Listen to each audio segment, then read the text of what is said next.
إن الحمد لله نحمده ونستعينه ونستغفره ونعوذ بالله من شرور أنفسنا وسيئات أعمالنا من يهده الله فلا مضل له ومن يضلل فلا هادي له وأشهد أن لا إله إلا الله وحده لا شريك له وأشهد أن محمدا عبده ورسوله يا أيها الذين آمنوا اتقوا الله حق تقاته ولا تموتن إلا وأنتم مسلمون يا أيها الناس اتقوا ربكم الذي خلقكم من نفس واحدة وخلق منها زوجها وبث منهما رجالا كثيرا ونساء واتقوا الله الذي تساءلون به والأرحام إن الله كان عليكم رقيبا يا أيها الذين آمنوا اتقوا الله وقولوا قولا سديدا يصلح لكم أعمالكم ويغفر لكم ذنوبكم ومن يطع الله ورسوله فقد فاز فوزا عظيما أما بعد فإن أصدق الحديث كتاب الله تعالى وخير الهدي هدي محمد صلى الله عليه وسلم وشر الأمور محدثاتها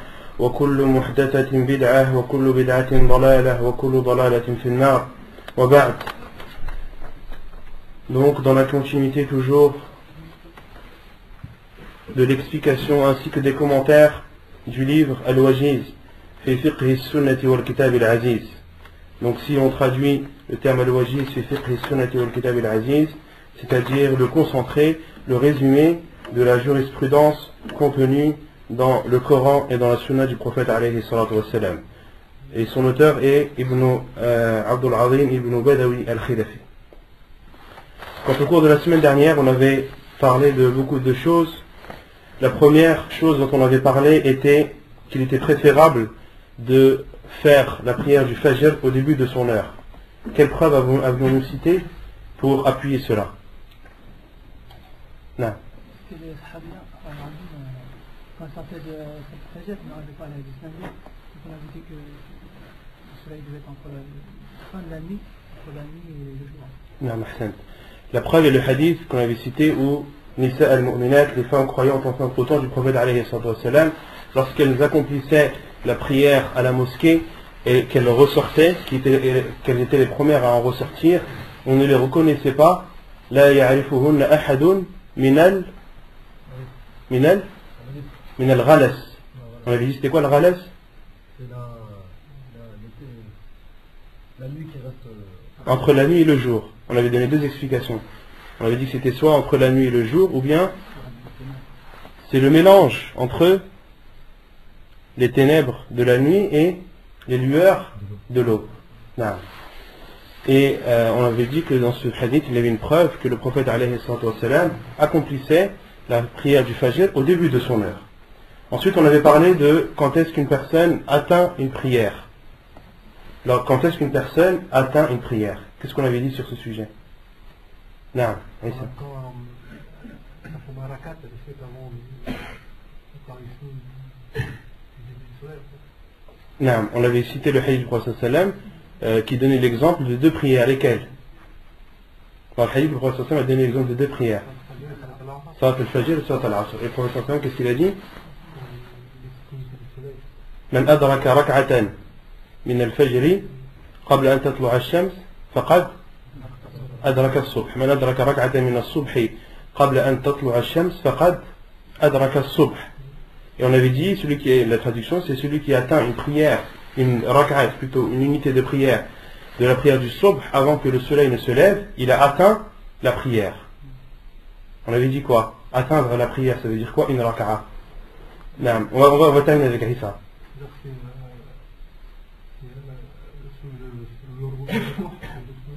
Donc une rak'a entière avec son inclinaison et ses deux prosternations. Et qabla an tatlu' ash-shams, on avait dit que c'était avant que le soleil ne se lève. Comment est-ce qu'on sait que le soleil est levé? Hina yadhhar qarnu ash-shams al-a'la, lorsque la partie supérieure du disque solaire apparaît. Donc c'est là où on considère que le soleil est levé. Et faqad adraka as-subh, il a atteint la prière, c'est-à-dire, qu'est-ce que ça veut dire il a atteint la prière? La deuxième rak'a, il l'a pas fait dans le temps. Celui qui a fait la première rak'a avant que le soleil se lève. Et la deuxième rak'a, il l'a fait au moment où le soleil est levé, donc en dehors de l'heure. Mais malgré cela, le prophète, qu'est-ce qu'il a dit? Il a atteint la prière, pourquoi? Car il a accompli la première en son heure. À partir du moment où tu accomplis la première raka'a à son heure, même si tout le reste des raka'at que tu fais sont faites en dehors de l'heure légale, ta prière est valide. Là. Et on avait dit que ce jugement n'était pas propre à Al-Fajr et à l'Asr, mais qu'il était plus général et qu'il englobait l'ensemble des prières. Car il y a un autre hadith où le prophète sallallahu alayhi wa sallam dit Man adraka rak'atan min as-salah faqad adraka as-salah. Ensuite, on avait parlé du rattrapage des prières. On avait dit que les prières devaient être rattrapées dans quel cas? En deux cas, lesquels? L'oubli et le sommeil. Ce sont les deux cas, selon l'avis le plus sûr et le plus juste des savants, qui autorisent à la personne de rattraper une prière lorsqu'elle l'a accomplie après son heure. Et les deux cas sont le sommeil et l'oubli. Celui qui oublie une prière ou qui dort pendant l'heure de la prière et lorsqu'il se réveille ou lorsqu'il s'en rappelle, l'heure de cette prière est dépassée, il lui est autorisé et légiféré de rattraper cette prière. Pourquoi? Car le prophète a dit فَكَفَّارَتُهَا أَن يُصَلِّيهَا إِذَا ذَكَرَهَا. Son expiation, il n'a d'autre expiation que de rattraper cette prière, de la prier lorsqu'il s'en souvient, lorsqu'il s'en rappelle. On avait cité la parole de l'imam Ibn Hazm, rahimahullah, qui disait que c'était l'avis le plus juste, car le fait de rattraper une prière est quelque chose de légiféré. D'accord? Et les règles qui régissent le rattrapage de la prière ne doivent être instaurées que par le Coran ou par la sunna du prophète sallallahu alayhi wa sallam. Or, ceux qui disent que celui qui délaisse une prière volontairement jusqu'à ce qu'elle sorte de son heure, qu'il rattrape la prière, on se doit de lui demander la preuve de ce qu'il apporte. Quelle est la preuve que celui qui délaisse la prière volontairement jusqu'à ce que son heure sorte, quelle est la preuve qu'il doit rattraper? Il n'y a aucune preuve. Donc on se doit de se baser sur les notions du Coran, de la sunna du prophète alayhi salam qui nous sont parvenues. On avait cité qu'il y avait une divergence des savants à ce sujet et que certains savants considéraient qu'il était obligatoire d'accomplir cette prière même si la personne sait pertinemment que cette prière n'est pas acceptée, mais il doit la faire pour sa conscience. Il doit la faire parce qu'Allah subhanahu wa ta'ala t'a ordonné de faire 5 prières par jour. Même si tu sais que l'une de ces prières que tu as faites n'est pas acceptée. Tu te dois de la faire. Certains savants disent cela. Ensuite, on avait parlé des horaires dans lesquels il était interdit de faire la prière. Quels sont ces 3 horaires? On avait cité un hadith du prophète alayhi salam. Non. Aïwa, au moment du zénith.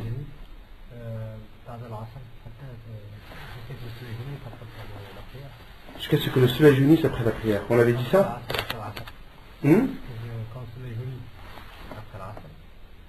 Lorsque le soleil jaunit après l'Asr. Ouais. Et après Salat Subh. Jusqu'à? On avait cité après Salat Subh dans le hadith qu'on avait dit la semaine dernière. On avait dit au lever du soleil avec un temps d'une lance. On avait dit qu'il y avait trois horaires. On avait cité le hadith du prophète sallam qui dit ثلاث ساعات كان رسول الله صلى الله عليه وسلم ينهانا أن نصلي فيهن أو أن نقبر فيها موتانا فيهن موتانا. 3 horaires. Le prophète sallam nous a interdit d'y prier et d'y enterrer nos morts. Le prophète sallam a dit lorsque le soleil se lève jusqu'à ce qu'il dépasse la distance d'une lance avec on avait dit quoi? Qu'il se lève jusqu'à ce moment où il se lève jusqu'à ce qu'il s'élève. C'est un moyen mémotechnique. On vous dit des termes et vous les reconnaissez, vous en rappelez pas. Au moment où le soleil se lève jusqu'à ce qu'il s'élève. C'est un moyen pour vous, quand vous utilisez ces termes, c'est un moyen pour vous de vous rappeler. Au moment où le soleil se lève jusqu'à ce qu'il s'élève. Et on avait dit qu'il y avait un autre hadith du prophète alayhi salam qui expliquait le terme élevé. Et rumh, on avait dit que c'était la lance qui était utilisée comme arme au temps du prophète alayhi salam. On avait dit que les savants l'avaient estimé comme étant d'une longueur de 1 mètre. Ensuite, hina yaqumu qa'imu adh-dhahira. On avait expliqué qa'imu adh-dhahira ce que ça voulait dire. Et on avait dit que c'était l'heure de az-zawal, l'heure du zénith, au moment où le soleil est au milieu du ciel, hatta tamil, jusqu'à ce que le soleil commence son déclin. Et la troisième, حين تتضيف الشمس إلى الغروب حين تتضيف الشمس للغروب حتى تغرب. Et au moment où le soleil se couche jusqu'à ce qu'il se couche. Donc ça, ce sont les trois horaires qu'on avait cités la semaine dernière. Non. On va citer après. En fait, jusqu'à ce que le soleil jaunisse, c'est dans un autre hadith. Pas dans ce hadith-là. Mais jusqu'à ce que le soleil jaunisse, il y a un hadith qui l'interdit. Mais moi, je parle de ce qu'on a vu la semaine dernière. La semaine dernière, on a vu ces trois horaires. Et les savants appellent ces trois horaires al-awqat al-qasira. Ce sont trois horaires qui sont courtes, mais dans lesquelles il nous est interdit d'y accomplir la prière. On avait dit que la première horaire que le prophète a citée, au moment où le soleil se lève jusqu'à ce qu'il se lève, on avait dit que c'était estimé à peu près à 10 à 15 minutes. Donc c'est un moment qui est très court. Et ces trois horaires, les savants sont unanimes sur le fait qu'il est interdit d'y prier. Ces trois horaires, la khilaf bayna ahli al-ilm fi tahrimi as-salati fiha. Et cela, il faut que vous sachiez que les savants sont catégoriques et unanimes sur ces trois horaires. Ensuite, il y a d'autres horaires où il y a une divergence entre les savants, mais ces trois horaires bien spécifiques, les savants sont tous unanimes dessus. Et ensuite, on s'est arrêté au hadith de Amr ibn Abasa que l'auteur a cité pour expliquer pourquoi est-ce qu'il est interdit de prier durant ces horaires. وقد بين النبي صلى الله عليه وسلم علة النهي عن الصلاة في هذه الأوقات بقوله لعمرو بن عبسة صل صلاة الصبح ثم أقصر عن الصلاة حتى تطلع الشمس حتى ترتفع فإنها تطلع حين تطلع بين قرني الشيطان وحينئذ يسجد لها الكفار ثم صل فإن الصلاة مشهودة محذورة ثم حتى يستقل الظل بالرمح ثم أقصر عن الصلاة فإنه حينئذ تسجر جهنم فإذا أقبل الفي فصل فإن الصلاة مشهودة محذورة حتى تصلي العصر ثم أقصر عن الصلاة حتى تغرب الشمس فإنها تغرب بين قرني الشيطان وحينئذ يسجد لها الكفار. Et l'auteur dit, et le prophète alayhi salatu wassalam a expliqué et a montré la raison de l'interdiction de prier durant ces trois horaires lorsqu'il a dit à Amr ibn Abasa radiyallahu anhu, le jour où il s'est converti, prie la prière de As-Subh, puis abstiens-toi des prières, abstiens-toi de la prière jusqu'à ce que le soleil se lève, jusqu'à ce qu'il s'élève. Car le soleil se lève entre les cornes du diable. Et à ce moment, les kuffars, les mécréants, se prosternent devant le soleil.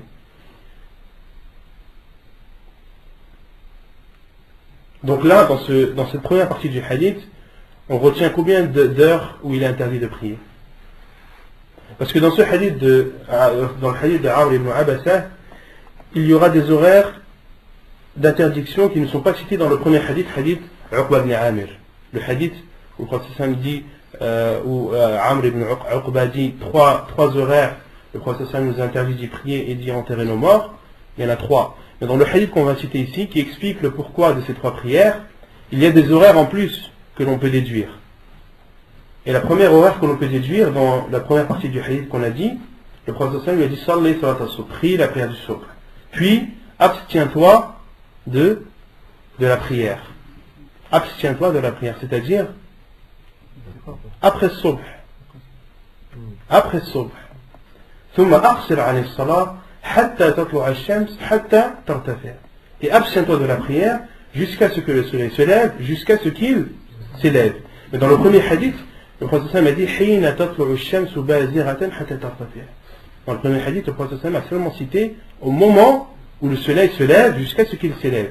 Mais dans ce hadith de Amr, le prophète a dit ثم أقصر عن الصلاة. صلي الصبح صلي صلاة الصبح ثم أقصر عن الصلاة. Donc là, on en déduit qu'il y a deux horaires où il est interdit.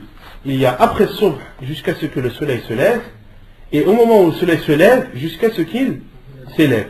Donc il y a deux horaires interdits. Et le prophète a expliqué pourquoi. Car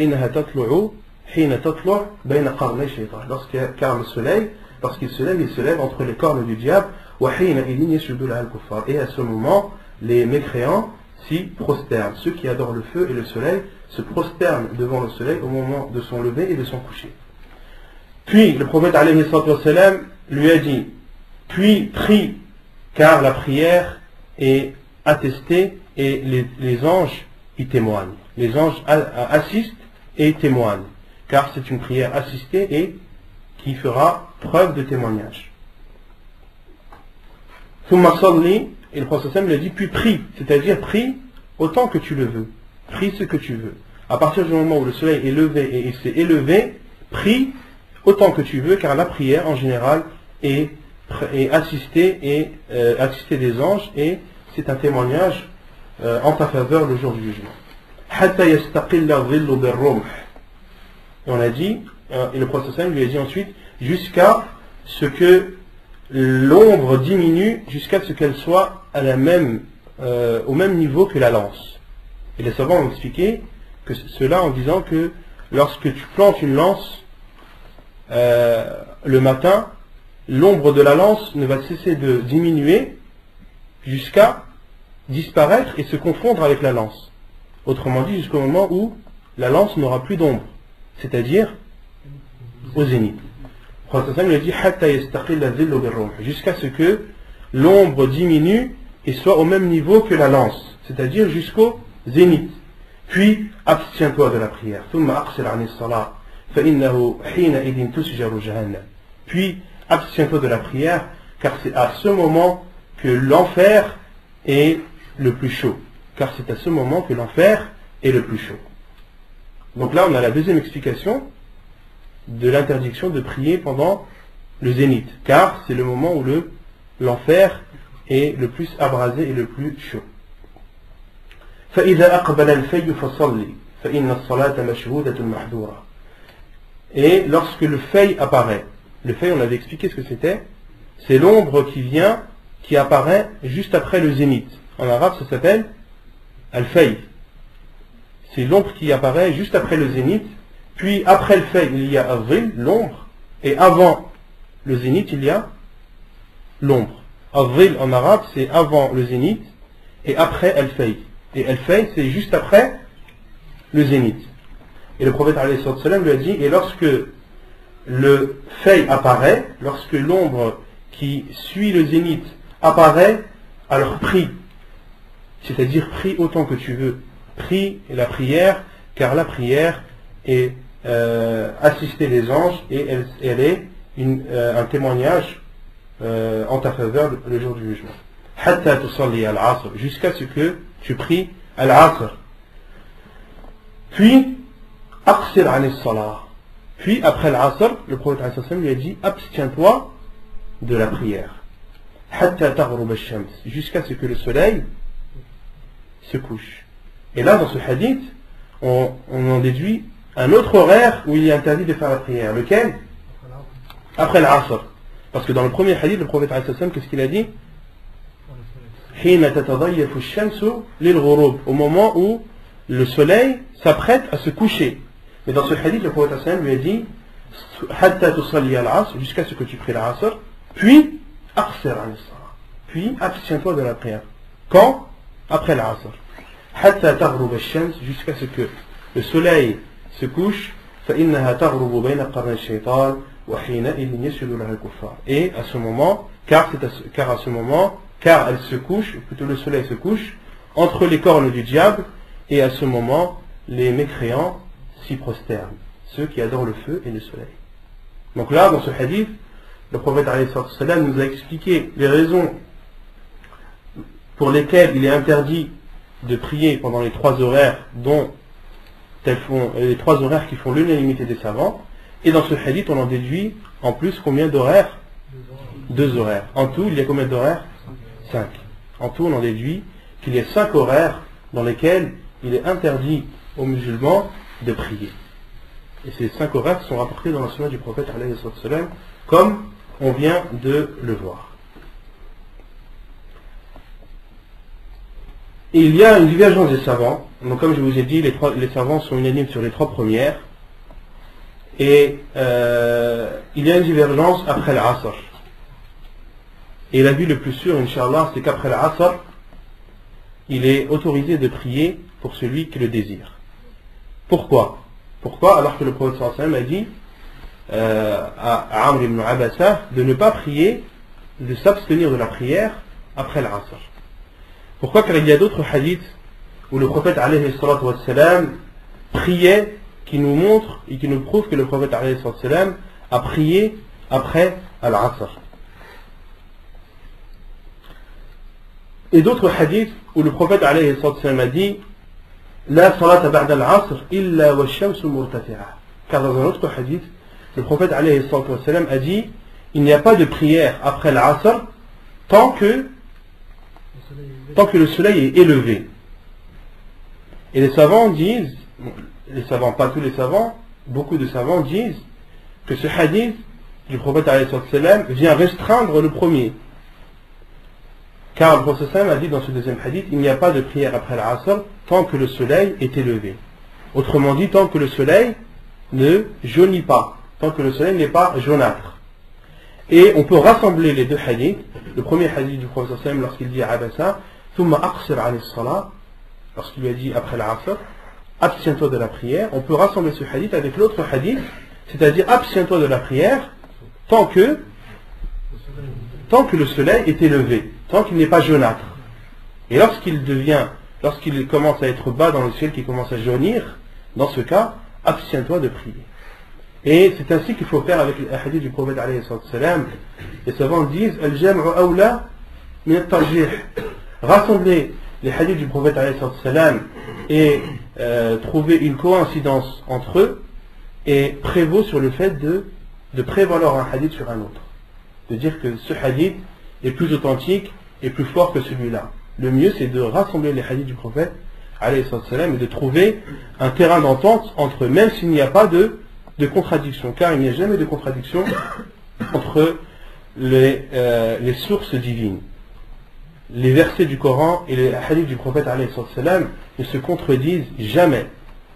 Si une personne voit une contradiction, cette contradiction est apparue à cause de quoi? À cause soit de la faiblesse de science ou soit du manque d'intelligence de cette personne. Mais quant au Coran et à la sunna du prophète alayhi salam, ce sont des sources divines, ce sont des sources protégées, il n'y a aucune possibilité de contradiction entre elles. Et les savants, rahimahullah, ont écrit des volumes et des volumes pour montrer, justement, pour expliquer, pour montrer le terrain d'entente entre des hadiths ou des versets qui, lorsqu'on les lit, on a l'impression qu'ils sont contradictoires. Mais les savants ont apporté ces hadiths, ont rapporté ces versets, les ont comparés et ont montré que, bien au contraire, ces hadiths et ces versets du Coran ne sont en aucun cas contradictoires. Et l'imam Tahawi, rahimahullah, a écrit un livre, Mushkilat al-Athar, où il résout, entre guillemets, les problèmes qui sont apparents à premier abord entre les hadiths du prophète alayhi salam. Et c'est un livre qui fait plus de 15 volumes. Donc celui qui un jour lit de hadith et voit une contradiction, s'il est arabophone, qu'il retourne à ce livre de l'imam al-Tahawi, rahimahullah, et il verra qu'il a trouvé une solution et un terrain d'entente entre ce qui paraît contradictoire, mais qui en vérité ne l'est pas. D'autres savants ont écrit des livres aussi, mais je n'ai pas leur nom en tête, mais l'imam Tahawi rahimahullah n'est pas le seul à avoir écrit dans ce domaine. Donc, la preuve qu'il est autorisé de prier après l'Asr, c'est ce hadith. Il y a un autre hadith de Aïcha radiallahu anha, qui dit ما ترك رسول الله صلى الله عليه وسلم ركعتين بعد العصر عندي قط. Aïcha radiallahu anha a dit, le prophète sallallahu alayhi wa sallam n'a jamais délaissé les deux raka'at après l'Asr chez moi, il ne les a jamais délaissés. Donc c'est une attestation de Aïcha radiallahu anha qui dit que lorsque le prophète sallallahu alayhi wa sallam venait chez elle après l'Asr, il priait toujours deux raka'at. Et beaucoup de compagnons sont de cet avis, comme Ibn Abbas, comme Ali radiallahu anhu, comme Az-Zubayr, son fils, comme Tamim al-Dari, comme Abu Moussa al-Ash'ari, autant de compagnons qui autorisaient de prier après la prière de l'Asr. D'accord? Et toujours tant que le soleil est élevé, tant que le soleil n'a pas sa couleur jaunâtre. Et quant à Subh, après Subh, il est interdit. Celui-là, il n'y a pas de hadith qui autorise de faire la prière après As-Subh. D'accord? Sauf pour celui qui est arrivé et n'a pas prié Al-Fajr. Il y a des hadiths du Prophète qui autorisent pour celui qui arrive pendant la prière du Subh et n'a pas eu le temps de prier Al-Fajr. Il lui est autorisé de prier Al-Fajr par la suite. Et ça, on va expliquer pourquoi. طيب يقول المؤلف ويستثنى من هذا النهي زمان ومكان أما الزمان فعند الاستواء يوم الجمعة لقوله صلى الله عليه وسلم لا يغتسل رجل يوم الجمعة فيتطهر ما استطاع من طهر ويدهن من دهن أو يمس من طيب بيته ثم يخرج فلا يفرق بين اثنين ثم يصلي ما كتب له ثم ينصت إذا تكلم الإمام إلا غفر له ما بينه وبين الجمعة الأخرى حديث صحيح رواه البخاري. Et il est exempté de cette interdiction un laps de temps et un endroit. Donc on a dit les horaires de prière où il est interdit, les horaires où il est interdit de prier sont au nombre de 5.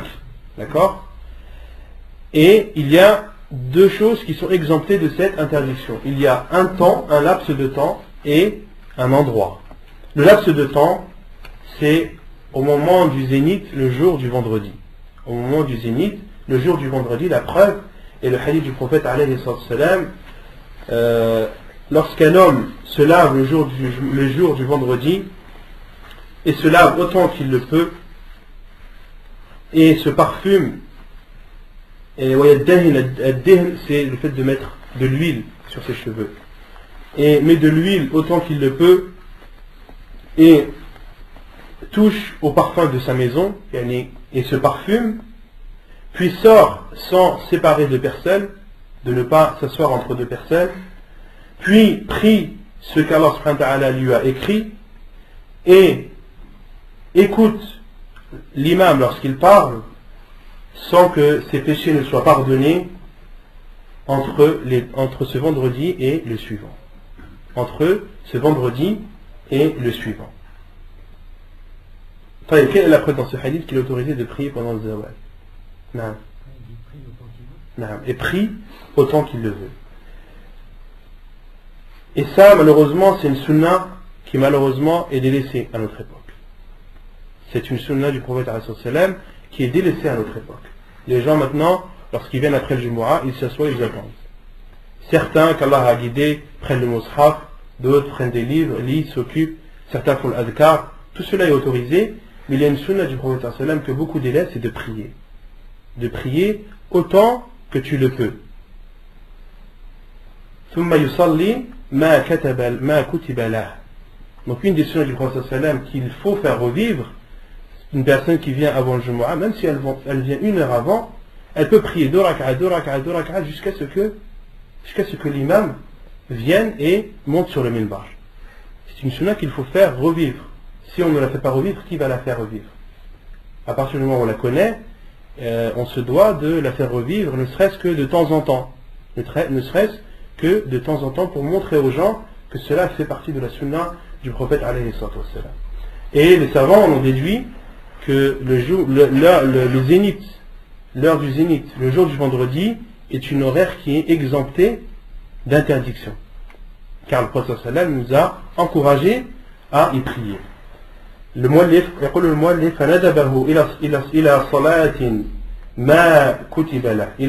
ما كتب له ولم يمنعه عنها إلا في وقت خروج الإمام ولهذا قال غير واحد من السلف منهم عمر بن الخطاب رضي الله عنه وتبعه عليه الإمام أحمد بن حنبل خروج الإمام يمنع الصلاة وخطبته تمنع الكلام فجعلوا المانع من الصلاة خروج الإمام لا انتصاف النهار.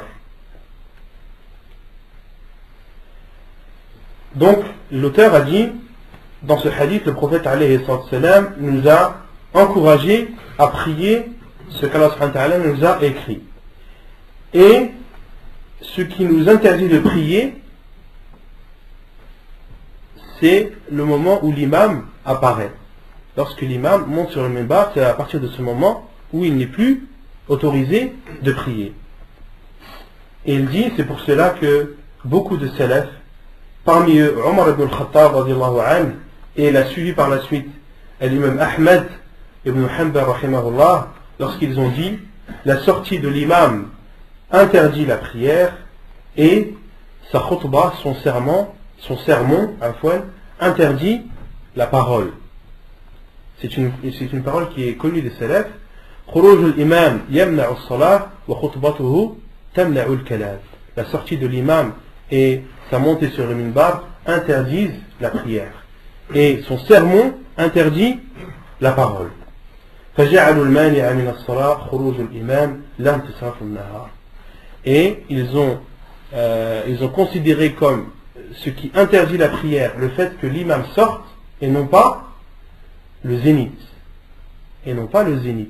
Les savants, le jour du vendredi, disent que ce qui interdit la prière, c'est la sortie de l'imam, et ils n'ont jamais parlé du zénith. Non.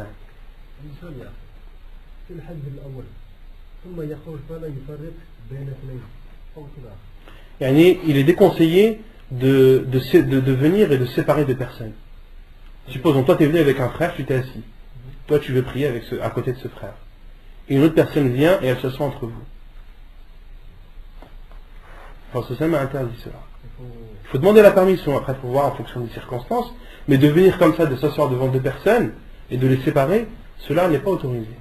Non. وأما المكان فمكة زادها الله تعالى تشريفا وتعظيما فلا تكره الصلاة فيها في شيء من هذه الأوقات لقوله صلى الله عليه وسلم يا بني عبد مناف لا تمنعوا أحدا طاف بهذا البيت وصلى أية ساعة من ليل أو نهار حديث صحيح رواه ابن ماجه والترمذي والنسائي. Et quant à l'endroit, donc on avait dit qu'il y avait un horaire qui était exempté de cette interdiction, qui est le zénith, le jour du vendredi. Et il y a un endroit, et cet endroit c'est Mecca, la ville de la Mecque, qu'Allah subhanahu wa ta'ala augmente le fait qu'elle soit sacrée et grande à nos cœurs. Il n'est pas déconseillé ni interdit d'y prier à n'importe quelle heure que ce soit. La preuve est le hadith du prophète alayhi salam: ô fils de Abd Manaf, n'interdisez à personne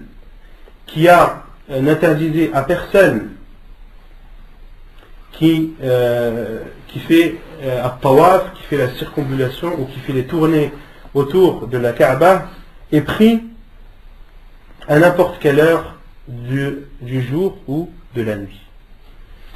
Dans ce hadith, le prophète alayhi salam a parlé aux enfants de Abd Manaf. Qui est Abd Manaf? Ce sont ceux qui avaient le pouvoir et qui avaient un pouvoir exécutif sur Makkah. Ils avaient le pouvoir d'interdire aux gens d'entrer et de sortir. Et le prophète alayhi salam les a exhortés en les appelant par leur nom. Ya Bani Abd Manaf. Et Abd Manaf, c'est qui par rapport au prophète alayhi salam?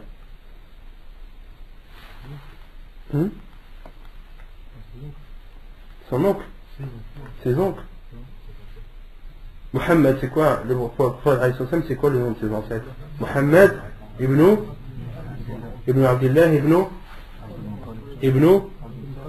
Abd al-Muttalib ibn Hashim ibn Abd Manaf. Donc c'est l'arrière.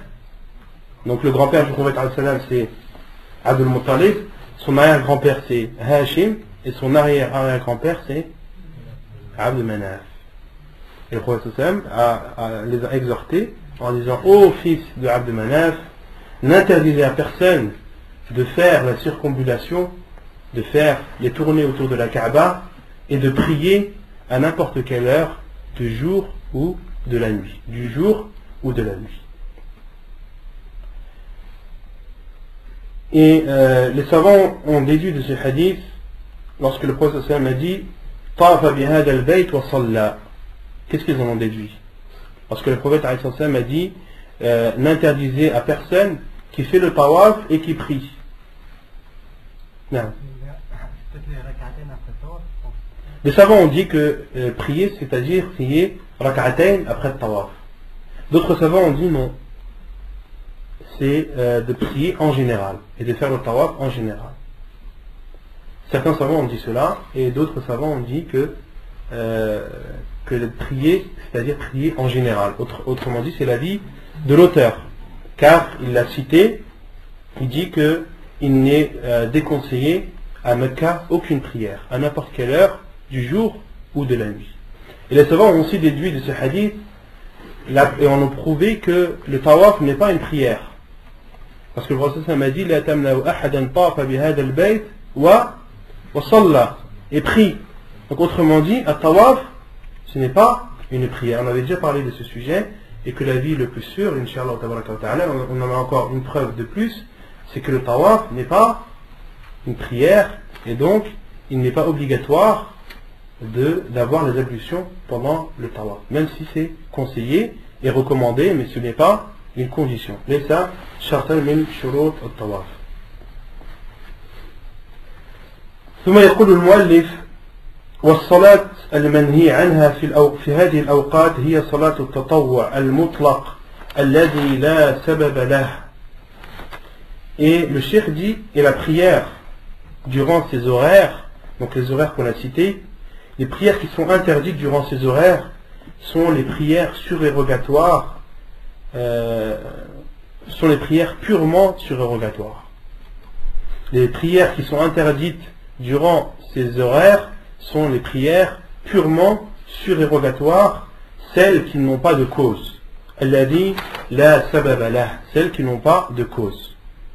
فيجوز في هذه الأوقات قضاء الفوائد فريضة كانت أو نافلة لقوله صلى الله عليه وسلم من نسي صلاة فليصلي إذا ذكرها لا كفارة لها إلا ذلك حديث متفق عليه.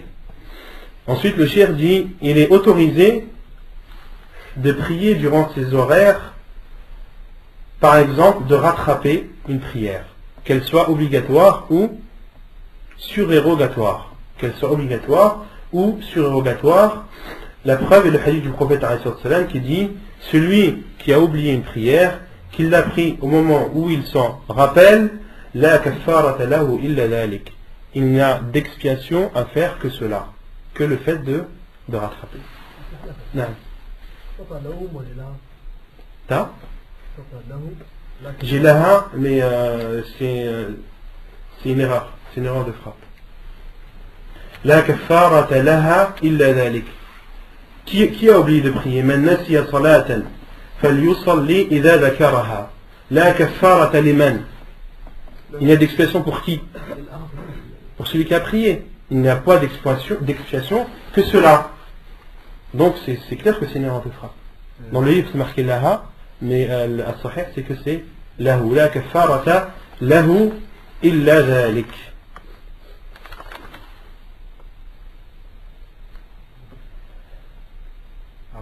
Non. Dans le hadith de Anas, pourquoi il dit la kaffaratuha? Là il parle de... عن أنس رضي الله عنه قال نبي الله صلى الله عليه وسلم من نسي صلاة أو نام عنها فكفارتها. نعم صحيح. C'est vrai, t'as raison.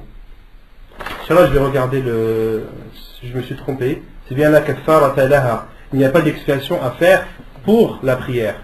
Il n'y a pas d'expiation à faire pour la prière. Donc c'est bien la kaffarata laha. Je m'excuse, c'est bien la kaffarata laha. من نسي صلاة فليصلي إذا ذكرها لا كفارة لها إلا ذلك. Il n'y a pas d'expiation à faire pour cette prière si ce n'est le fait de la rattraper. Et quant au fait de rattraper une prière surérogatoire, dans la sunna, le prophète alayhi salam, il était rapporté qu'il a rattrapé sunnat al-dhuhr ba'da al-asr. Le hadith du prophète sallam, où le prophète sallam a rattrapé la sunna de dhuhr, les deux rak'at après le dhuhr, le prophète sallam les a rattrapés après al-asr.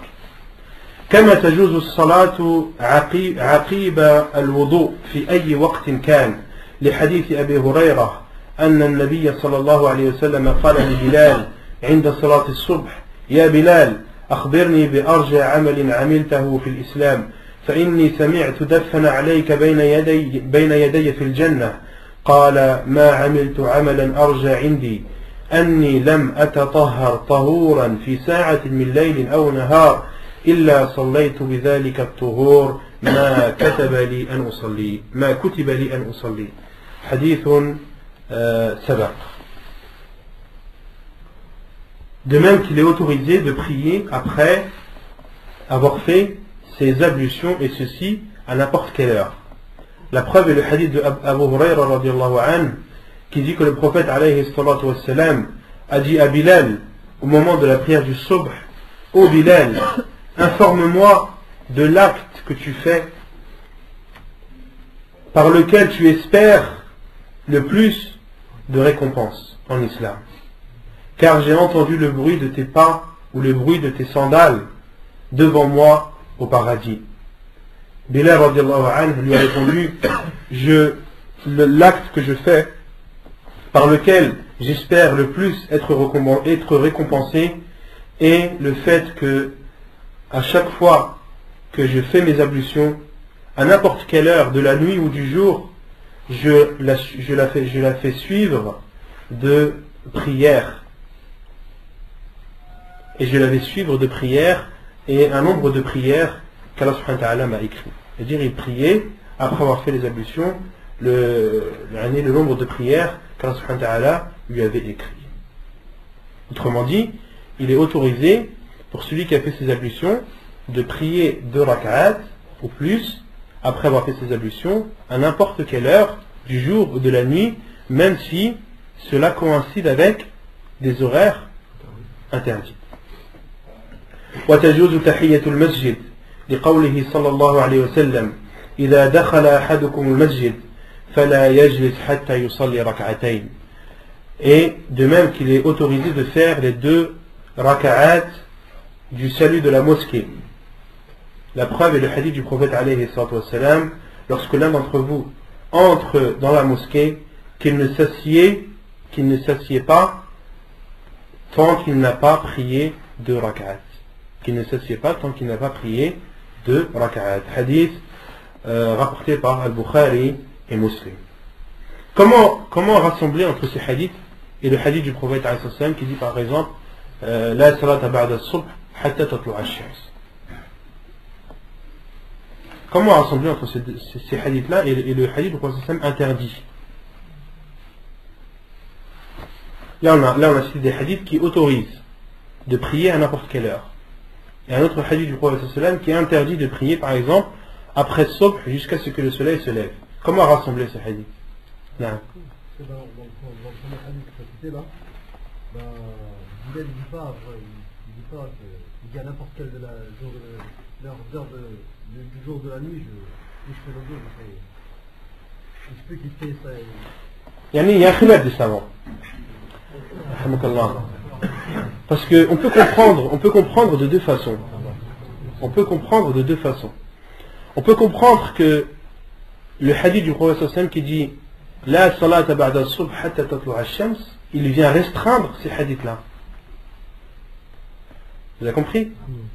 On peut dire que le hadith de Bilal par exemple, où il dit je faisais suivre 2 rak'at après avoir fait mes ablutions à n'importe quelle heure du jour ou de la nuit, on peut restreindre ce hadith en disant mais il y a un autre hadith du prophète qui dit La salata ba'da as-subh hatta tatlu'a ash-shams, c'est-à-dire prie après tes ablutions de rak'at à n'importe quel jour de la nuit ou du jour, à n'importe quelle heure du jour ou de la nuit, sauf au moment où, après subh jusqu'au moment où le soleil se lève. On peut comprendre comme ça, des savants l'ont compris comme ça, et d'autres savants ont dit non, c'est l'inverse. D'autres savants ont dit non, c'est l'inverse. Le premier hadith du prophète, lui, est général, et le second vient le restreindre. Et c'est la vie le plus sûre, Inch'Allah. Et le cheikh a cité ces prières, le fait de rattraper les prières, de pouvoir les prier à n'importe quelle heure, de faire les rak'at après le wudu, de faire le tahiyat al-masjid. Il a cité cela à titre d'exemple. Il n'a pas cité cela pour dire que c'est uniquement ces prières qui nous sont autorisées. Non, les savants ont dit, toutes les prières qui ont une cause, il est autorisé de les faire à n'importe quelle heure de la journée. Comme par exemple, Salat al-Kusuf, la prière de l'éclipse. Le Prophète nous a ordonné de nous empresser. Le Prophète lorsqu'il voyait une éclipse, yafza' ila as-salat.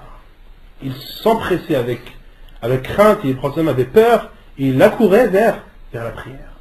Et souvent on dit, par exemple, cette prière, la prière de l'éclipse, c'est une prière qui a une cause, donc elle doit être faite à n'importe quelle heure de la journée. Salat al-Janaza, etc., etc. Toute prière qui a une cause, il est autorisé de la faire à n'importe quelle heure de la nuit ou de la journée. Salat al-Istisqa aussi. Salat al-Istikhara. Toutes les prières qui ont une cause. dans le hadith, إذا دخل أحدكم المسجد فلا يجلس حتى يصلي ركعتين هل هو فرض أو سنة؟ تحية المسجد؟ Il y a un khilaf. Le rajih, c'est que c'est obligatoire. Parce que le Prophète a dit فلا يجلس. Et le Prophète on avait dit lorsqu'il interdit quelque chose, النهي للتحريم إلا لقرينة. Lorsque le Prophète interdit une chose, c'est une interdiction qui veut dire interdit. Lorsque le Prophète interdit une chose, ça veut dire que cette chose est haram jusqu'à la preuve du contraire. Jusqu'à la preuve, par exemple, qu'il y a un autre hadith qui nous prouve que le Prophète il ne voulait pas dire par là interdire, mais il voulait dire déconseiller. D'accord? Mais le Prophète a dit qu'il ne s'assied pas avant d'avoir fait 2 rak'at, c'est-à-dire qu'il lui est interdit de s'asseoir avant d'avoir accompli 2 rak'at. Non. Pour ça, elle rentre dans la possibilité de prier. Elle rentre dans Dawat al-Asbab. Les savants, ils rentrent dans Dawat al-Asbab. Les savants, lorsqu'ils citent les exemples, ils citent parmi ces exemples Salat al-Istikhara. Non. Oui. Pour la partie du vendredi, pour quand la sortie du monde, Non, tu fais Tahiyat al-Masjid. Parce que le Prophète sallam, il faisait la khutbah, un homme est venu, il s'est assied. Et le Prophète sallam lui a demandé Hal sallayta rak'atayn, est-ce que tu as pris 2 rak'at? Et là on voit le comportement du Prophète sallam. Il n'a pas dit lève-toi après 2 rak'at. Non. Malgré que le Prophète sallam l'ait vu, il lui a quand même demandé est-ce que tu as pris 2 rak'at? Il a dit non. Il a dit Qum fasalli. Qum fasalli wa jawiz fihima. Et fais-les légères. Yani fais-les rapidement. Donc cela prouve qu'une personne qui rentre pendant que l'imam fait la khutbah le jour du vendredi, il doit aussi faire Tahiyat al-Masjid et ne pas s'asseoir avant d'avoir accompli 2 rak'at. ثم يقول المؤلف النهي عن التطوع إذا أقيمت الصلاة. لا عفوا، النهي عن التطوع بعد طلوع الفجر وقبل صلاة الصبح.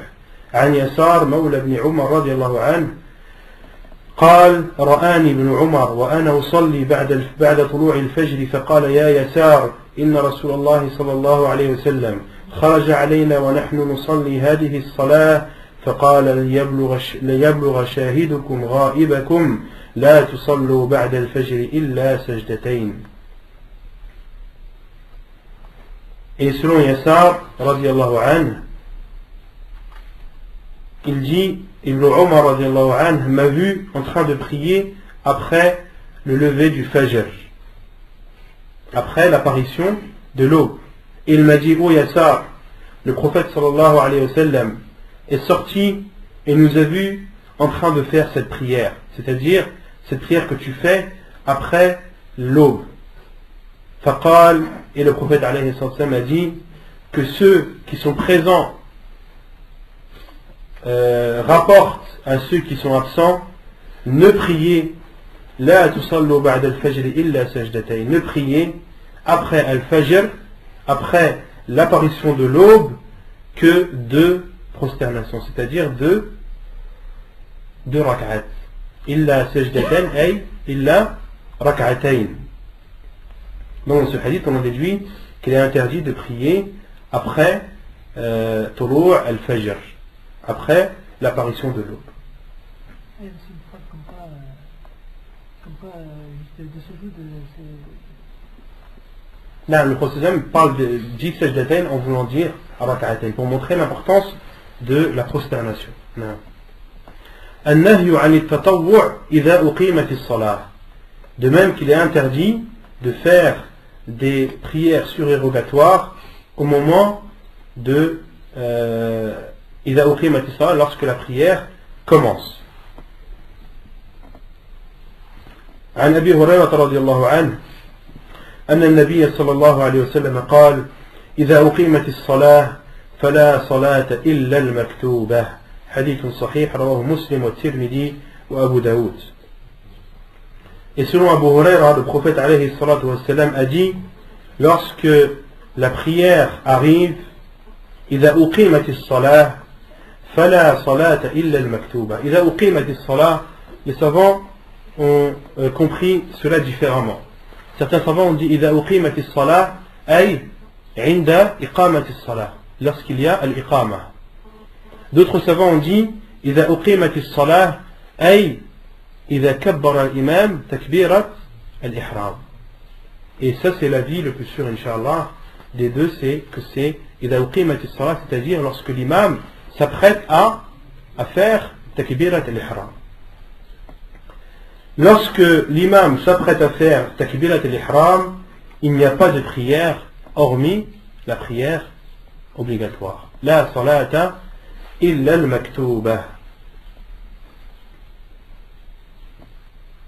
Bien. Et à ce moment-là, on est en train de faire tahiyat al-masjid. Est-ce qu'on doit couper la prière ou...